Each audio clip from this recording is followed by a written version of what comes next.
தரையில் தாழ்ச்சி ஜெயிப்போம்.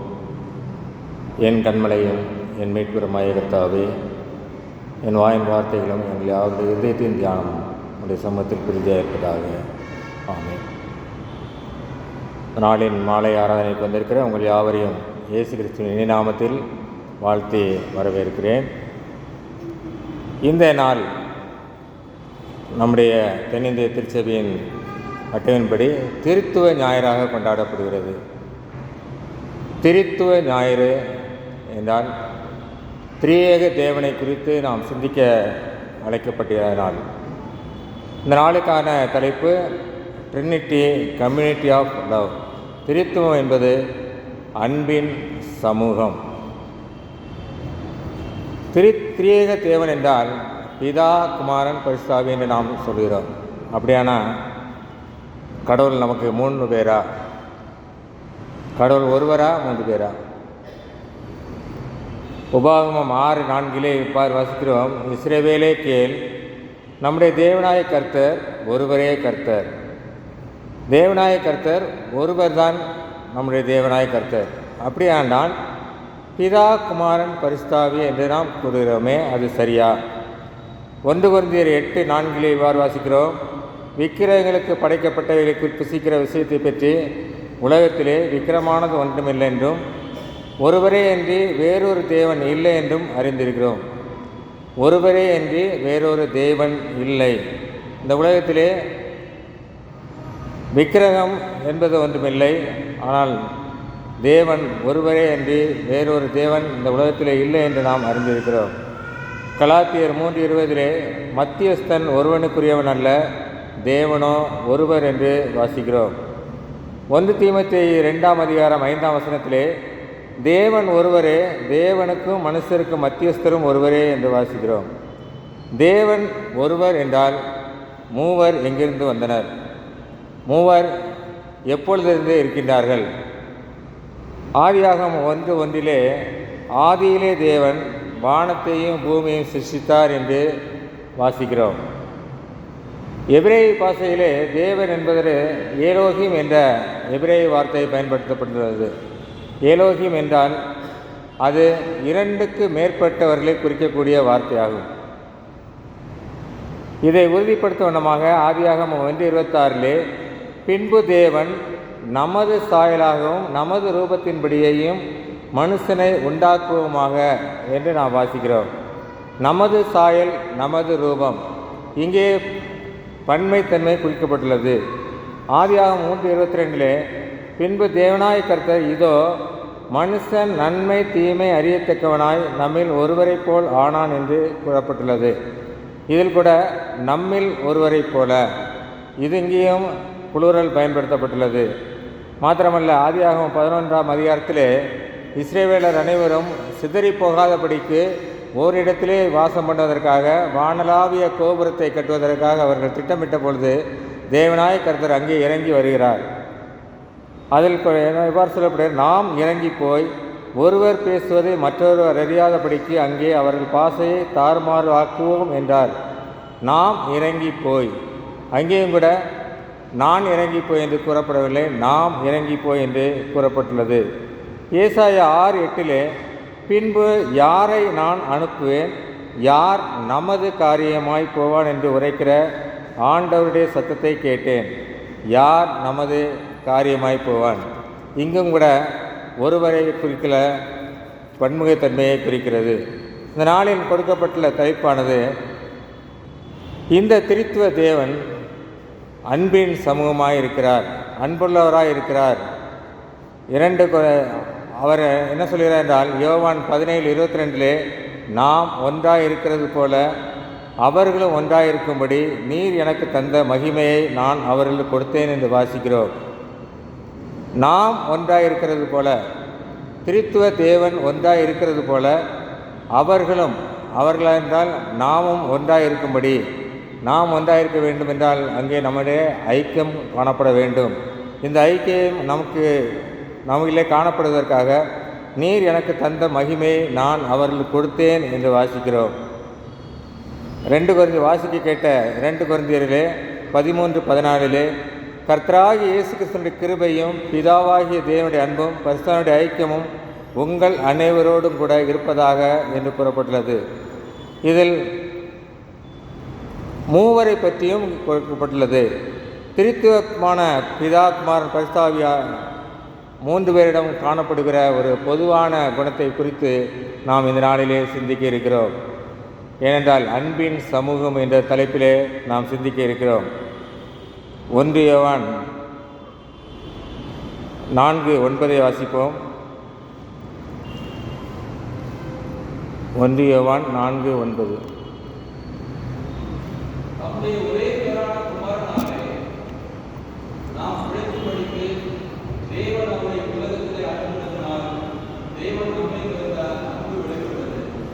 திரித்துவமான தேவனாகிய பிதா, குமாரன், பரிசுத்த ஆகிய மூவருக்கும் காணப்பட்ட ஒரு பொதுவான பண்பு அன்பு. இது பிதாவாகிய தேவனிடத்தில் காணப்பட்ட அன்பை குறித்து நாம் இங்கே வாசிக்கிறோம். தம்முடைய ஒரே பேரான குமாரனாலே நாம் பிழைக்கும்படிக்கு தேவன் அவரை உலகத்திலே அனுப்பினதினால் தேவன் நம்மேல் வைத்த அன்பு வெளிப்பட்டது. தேவன் நம்மேல் வைத்த அன்பு. சரி, அப்படியானால் குமாரனை குறித்து யோவான் 15:9 பிதா என்னில் அன்பாயிருக்கிறது போல நானும் உங்களில் அன்பாயிருக்கிறேன் என்று ஆண்டவராய் இயேசு கிறிஸ்து சொல்கிறார். ரோமர் 8:26 அந்தப்படியே ஆவியானவரும் நமது பலவீனங்களில் நமக்கு உதவி செய்கிறார். நாம் ஏற்றபடி வேண்டிக்கொள்ள வேண்டியது இன்னதென்று அறியாமல் இருக்கிறபடியால் ஆவியானவர் தாமே வாக்கு கடங்காத பெருமூச்சலோடு நமக்காக வேண்டுதல் செய்கிறார் என்று வாசிக்கிறோம்.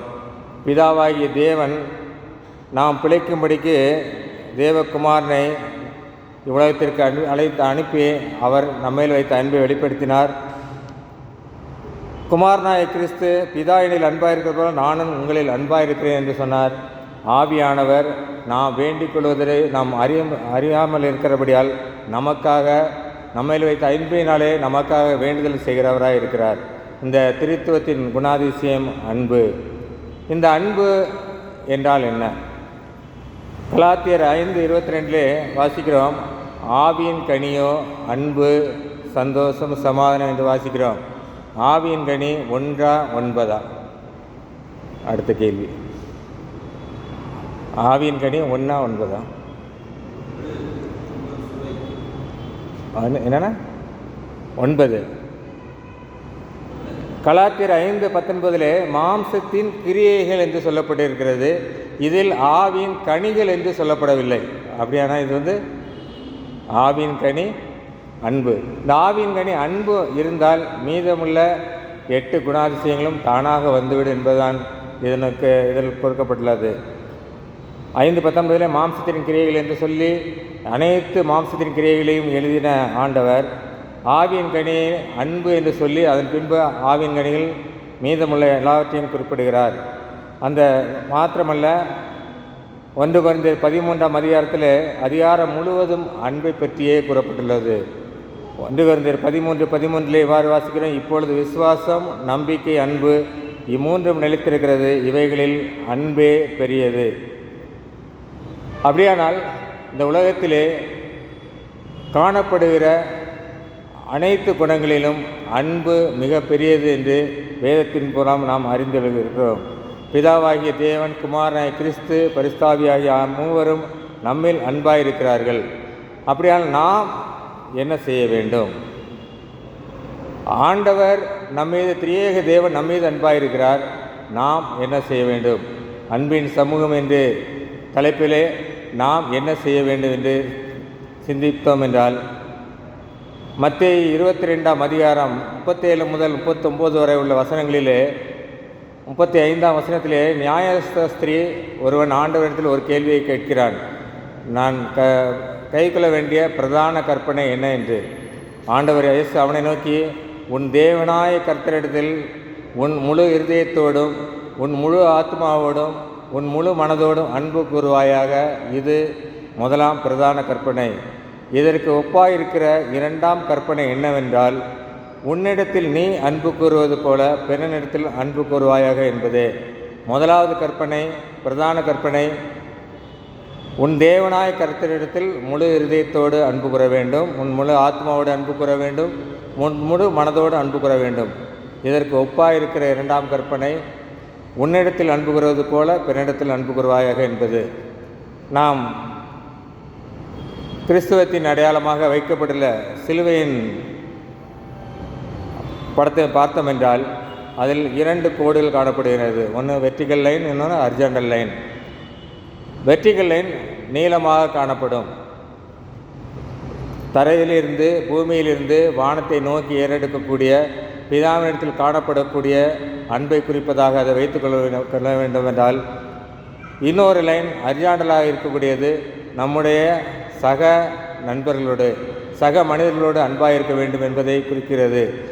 ஒன்று மாத்திரம், நான் தேவனிடத்தில் மாத்திரம் அன்பு கூறுவேன், எனக்கு மற்றவர்களை பற்றி கவலை இல்லை, நான் எப்பொழுது பார்த்தாலும் ஆண்டவரே ஆண்டவரே என்று அறையில் உட்கார்ந்து கொண்டு ஆண்டவரை மாத்திரம் தேடிவிட்டு செல்வேன், ஆண்டவரிடம் மாத்திரம் அன்பு கூறுவேன், ஆலயத்திற்கு வந்தால் கூட நான் ஆண்டவரை மாத்திரம் தொழுது விட்டு பக்கத்தில் இருக்கிற யாருன்னு கூட கேட்காம அப்படியே போயிடுவேன் அப்படின்னு சொன்னால், அந்த ஒரு வெர்டிகல் லைன் தனித்து நிற்பது போல நாம் தனித்து விடப்படுவோம். அதே நேரத்தில் நான் ஆண்டவரிடத்தில் அன்பு கூறாமல் உலகத்தில் உள்ளவர்களிடம் மாத்திரம் அல்லது உலகத்தில் மாத்திரம் அன்பு கூறுவோம் என்றால், எப்படி ஹரிசாண்டல் லைன் சிங்கிள் லைனாக இருந்தால் அது மைனஸ் என்ற சிம்பலை குறிப்பது போல, நாம் தேவனிடத்தில் அன்பு கூறாமல் உலகத்தில் மாத்திரம் அன்பு கூறுவோம் என்றால் நம்முடைய வாழ்க்கையில் எல்லாமே மைனஸாக மாறிவிடும். அதனால் தான் ஆண்டவர் என்ன சொல்கிறார், முதலாவது கற்பனை தேவனாய கர்த்தரிடத்தில் அன்பு கூற வேண்டும், இரண்டாவது கற்பனை பிறனிடத்தில் அன்பு கூற வேண்டும். உபாகமம் 6:5 நீ உன் தேவனாய கர்த்தரிடத்தில் உன் முழு இருதயத்தோடும் உன் முழு ஆத்மாவோடும் உன் முழு பலத்தோடு அன்பு கூறுவாயாக என்று கூறப்பட்டுள்ளது. சரி, தேவனாய கர்த்தரிடத்தில் அன்பு கூற வேண்டும் என்று வாசிக்கிறோம். அப்படியானால் தேவனிடத்தில் எப்படி அன்பு கூறுவது? ஆண்டவரிடத்தில் அன்பு கூற வேண்டும் என்று அநேக இடங்களிலே கூறப்பட்டுள்ளது. தேவனாய கர்த்தரிடத்தில் எப்படி அன்பு கூறுவது? யோவான் 14:23 வாசிப்போம். யோவான் 14:23.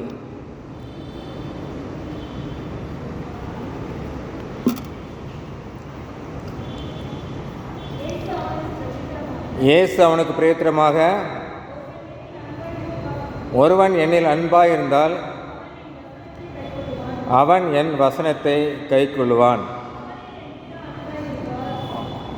போதுங்க, போதும்.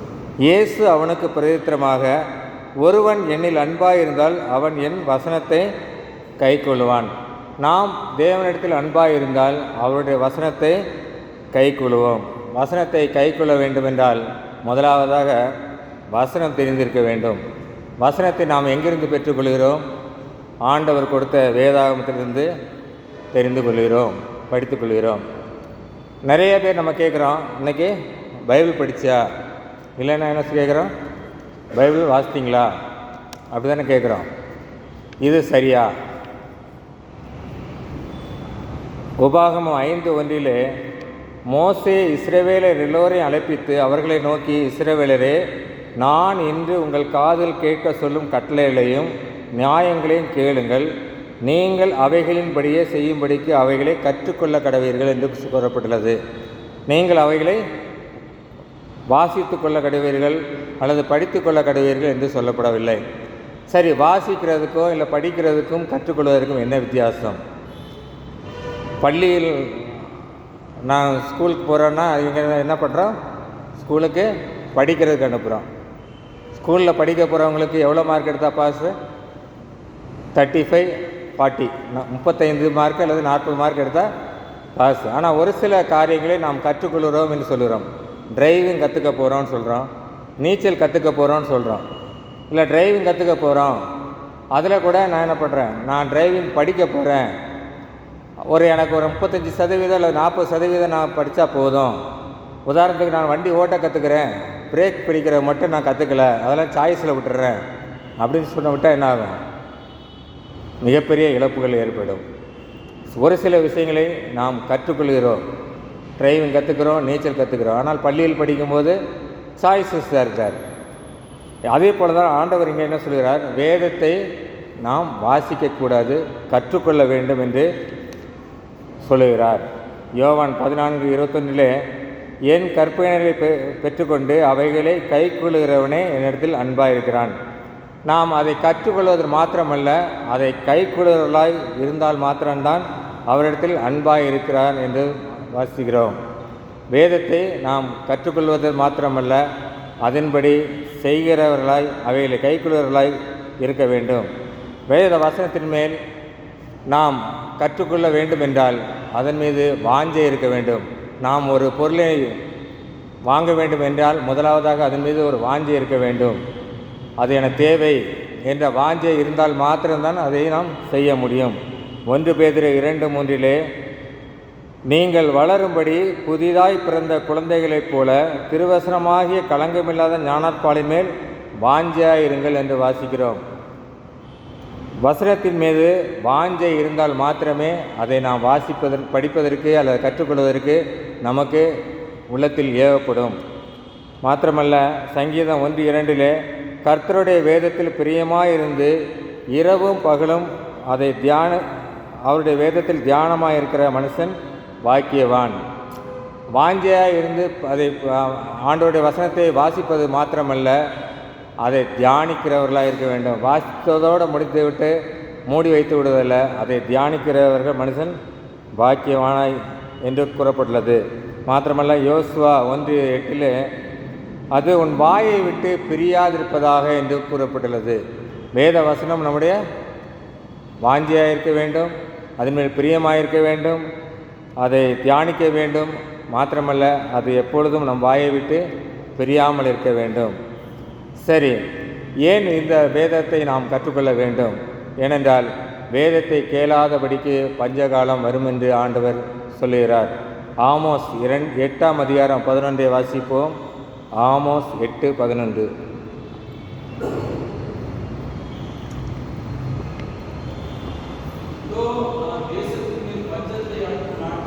இதோ நான் தேசத்தின் மேல் பஞ்சத்தை அனுப்பும் நாட்கள் வரும். ஆகார குறைவினால் உண்டாகிய பஞ்சமல்ல, ஜலக்குறைவினால் உண்டாகிய தாகமும் அல்ல, கர்த்தருடைய வசனம் கேட்க கிடையாத பஞ்சத்தை அனுப்புவேன் என்று கர்த்தராகிய ஆண்டவர் சொல்லுகிறார். கர்த்தருடைய வசனம் கேட்கக்கூடாத பஞ்சத்தை அனுப்புவேன் என்று கர்த்தராகிய ஆண்டவர் சொல்லுகிறார் என்று வாசிக்கிறோம்.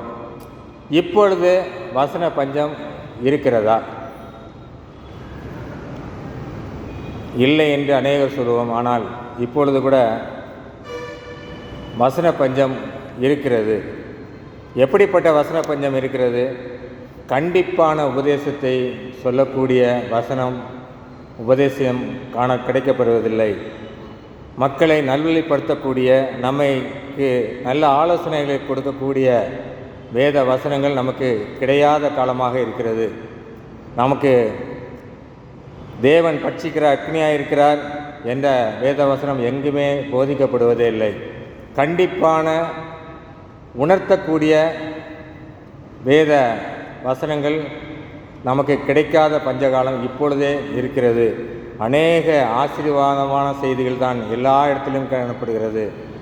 தேவன் அநேக ஜாதிகளுக்கு கடன் கொடுப்பாய், நீயோ கடன் வாங்காதிருப்பாய். கர்த்தர் உன்னை வாளாக்காமல் தலையாக்குவார், நீ கீழாகாமல் மேலாவாய். வாதை உன் கூடாரத்தை அணுகாது, பாலாக்கும் கொள்ளை நோக்கி உன்னை தப்புவிப்பார், உனக்கு ஆசீர்வாதம் உண்டாகும், உன் நோய்கள் எல்லாம் நீக்குவார் என்ற ஆசீர்வாதமான வசனங்கள் அநேகம் கிடைக்கிறது. ஆனால் கண்டிப்பான, அதாவது உணர்த்தக்கூடிய வசனங்கள் பஞ்சகாலம் இப்பொழுது அதிகமாக காணப்படுகிறது. நீங்கள் டிவியில் எந்த சேனல் திருப்பினாலும் உணர்த்தக்கூடிய வேத பிரசங்கங்கள் கேட்பது ரொம்ப அரிதாகி இருக்கிறது. எல்லா சேனல்லையும் என்ன பண்ணுறாங்க? கர்த்தர் உன்னை ஆசீர்வதிப்பார், கர்த்தர் உன்னை உயர்த்துவார், கர்த்தர் உன்னை மேன்மையாக வைப்பார். அப்படியானால் இப்பொழுது கூட வசன பஞ்சம் காணப்படுகிறது. அதே போல் கொடுங்கள் என்ற செய்தியிலும் அதிகமாக காணப்படுகிறது. கொடுப்பது என்பது தவறல்ல, கொடுக்க வேண்டியது கடமை. 2 கொரிந்தியர் 9:7 உற்சாகமாய் கொடுக்கிறவனிடத்தில் தேவன் பிரியமாய் இருக்கிறார் என்று வாசிக்கிறோம். லூக்கா 6:38 நீங்கள் எந்த அளவினால் அளக்கிறீர்களோ அந்த அளவினால் உங்களுக்கு அளக்கப்படும் என்று வாசிக்கிறோம். அதே 6:38 கொடுங்கள் அப்பொழுது உங்களுக்கு கொடுக்கப்படும் என்று வாசிக்கிறோம். இந்த வசனமானது ஆண்டவருடைய சமூகத்திலே காணிக்கைகளை கொடுப்பதற்காக மாத்திரமாக தான் இது அதிகமாக பயன்படுத்தப்படுகிறது. இந்த வசனமானது அநேகமாக ஆண்டவருடைய ஊழியத்துக்கு கொடுங்க, அதை செய்யுங்க, இதை செய்யுங்க, ஆண்டவருடைய சபைக்கு கொடுங்க, அப்படி தான் இது உபதேசமாக கொடுக்கப்படுகிறது. ஆனால் நாம் எதையெல்லாம் கொடுக்க வேண்டும்? அன்பை கொடுக்க வேண்டும். பிறரிடத்தில் அன்பை கொடுக்க வேண்டும். பிறருக்கு இரக்கத்தை காட்ட வேண்டும். பிறரிடத்தில் சாந்தமான வார்த்தைகளை பேச வேண்டும். பிறர் நம்ம அவதூறாக பேசினால் அவர்களை மன்னிக்கக்கூடிய அந்த குணத்தை நாம் காட்ட வேண்டும். ஆறுதலான வார்த்தைகளை பேச வேண்டும். இப்படிப்பட்ட வார்த்தைகள் தான் ஆண்டவர் கொடுங்கள் அப்பொழுது உங்களுக்கு கொடுக்கப்படும். நீங்கள் மக்களிடத்தில் எவ்வளவு அன்பு செலுத்துகிறீர்களோ அதே அன்பு ஆண்டவர் நம்ம மீது அன்பை செலுத்துவார்.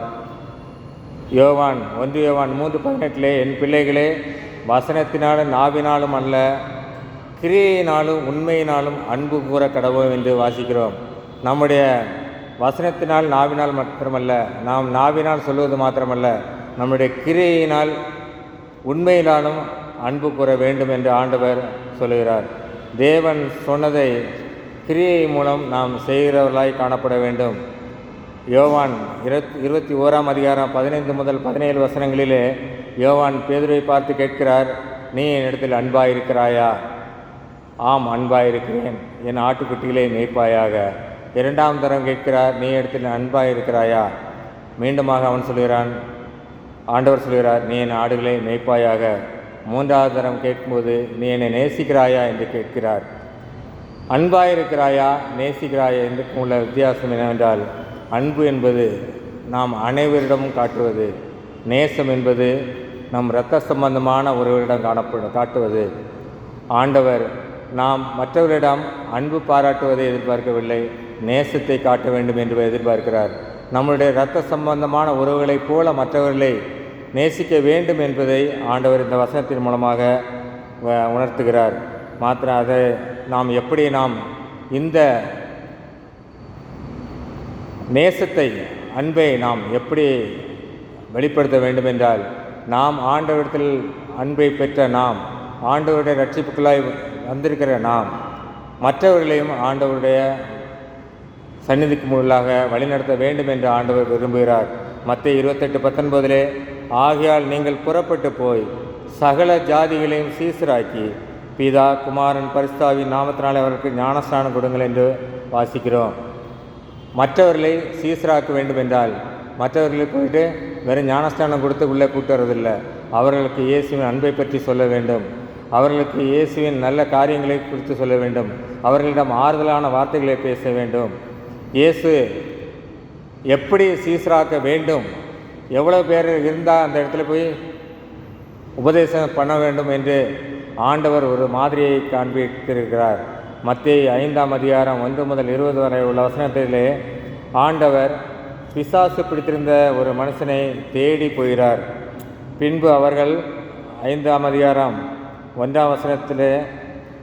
மார்க் 5 முதல் 2 வசனங்களை வாசித்தோம் என்றால், பின்பு அவர்கள் கடலுக்கு அக்கறையில் உள்ள கதிரேனுடைய நாட்டில் வந்தார்கள்.